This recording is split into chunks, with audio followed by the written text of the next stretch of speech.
بسم الله الرحمن الرحيم. الحمد لله الذي خلق الإنسان في أحسن تقويم وفضله على كثير ممن خلق تفضيلا، ووهب له العقل الذي امتاز به عن البهائم ليعرف به ربه ويدرك به مصالحه. أحمده على نعمه التي لا تحصى وأشكره، وأشهد أن لا إله إلا الله وحده لا شريك له، له الملك وله الحمد وهو على كل شيء قدير.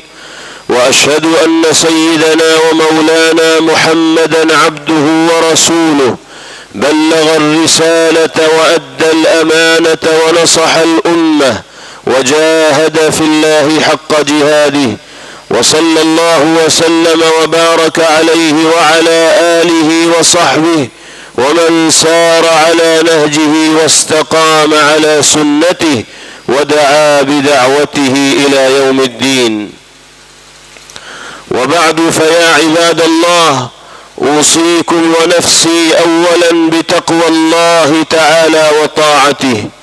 قال الله عز وجل: يا أيها الإنسان ما غرك بربك الكريم الذي خلقك فسواك فعدلك في أي صورة ما شاء ركبك.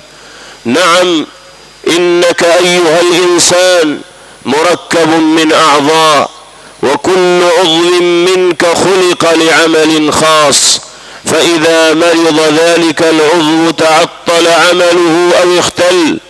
فإذا مرضت اليد تعذر منها البطش، وإذا مرضت العين تعذر منها الإبصار، وإذا مرض القلب بالمعاصي تعذر منه فعله الخاص الذي خلق من أجله، وهو العلم والمعرفة والحكمة وحب الله تبارك وتعالى وعبادته.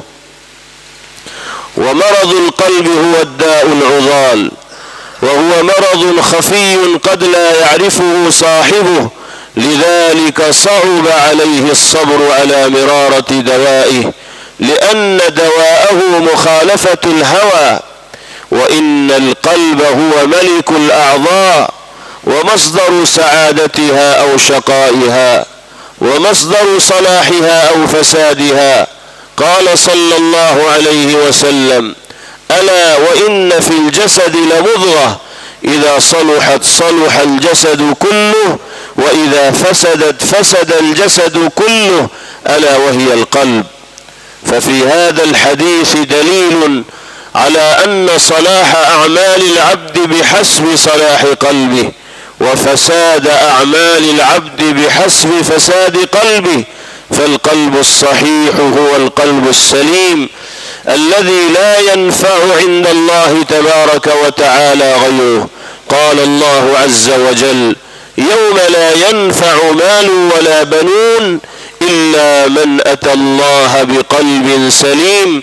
فاتقوا الله عباد الله، فاتقوا الله عباد الله، واختاروا أسباب حياة القلوب من التوبة إلى الله من الذنوب والمعاصي، وتلاوة كتابه والعمل بما فيه، لعلكم تكتبون فيه من الفائزين. أقول قولي هذا وأستغفر الله لي ولكم ولجميع المسلمين من كل ذنب فاستغفروه، إنه كان للأوابين غفورا.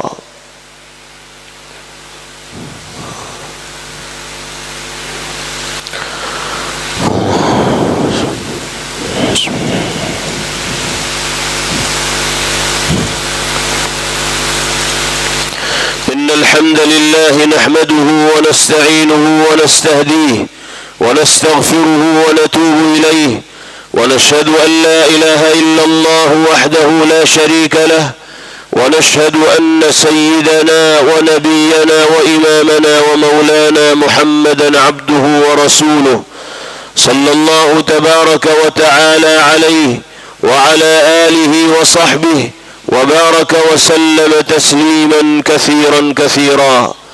أما بعد، فيا عباد الله، اتقوا الله تبارك وتعالى حق التقوى، وصلوا وسلموا على أكبر البرية وخير البشرية نبينا محمد، كما أمركم الله بالصلاة والسلام عليه بقوله: إن الله وملائكته يصلون على النبي يا أيها الذين آمنوا صلوا عليه وسلموا تسليما. اللهم فصل وسلم وبارك على أحب خلقك إليك وأكرمهم لديك، سيدنا ونبينا ومولانا محمد، وعلى آله وصحبه كما تحب وترضى عدد ما تحب وترضى. وارض اللهم عن الأربعة الخلفاء الأئمة الحنفاء أبي بكر وعمر وعثمان وعلي، وعن سائر أصحاب رسول الله أجمعين، وعن سائر الأنصار والمهاجرين، ومن تبعهم وتابعيهم بإحسان إلى يوم الدين. وارض عنا معهم بعفوك وكرمك ومنك وجودك يا أكرم الأكرمين. اللهم أعز الإسلام والمسلمين، اللهم أذل الشرك والمشركين، اللهم دمر أعداء الدين، اللهم احمي حوضة الدين يا رب العالمين. اللهم اشف مرضانا ومرضى المسلمين، واغفر لموتانا وموتى المسلمين، واقض حاجاتنا وحاجات المسلمين. اللهم ربنا آتنا في الدنيا حسنة وفي الآخرة حسنة وقنا عذاب النار. وأقم الصلاة، إن الصلاة تنهى عن الفحشاء والمنكر، ولذكر الله أكبر والله يعلم ما تصنعون.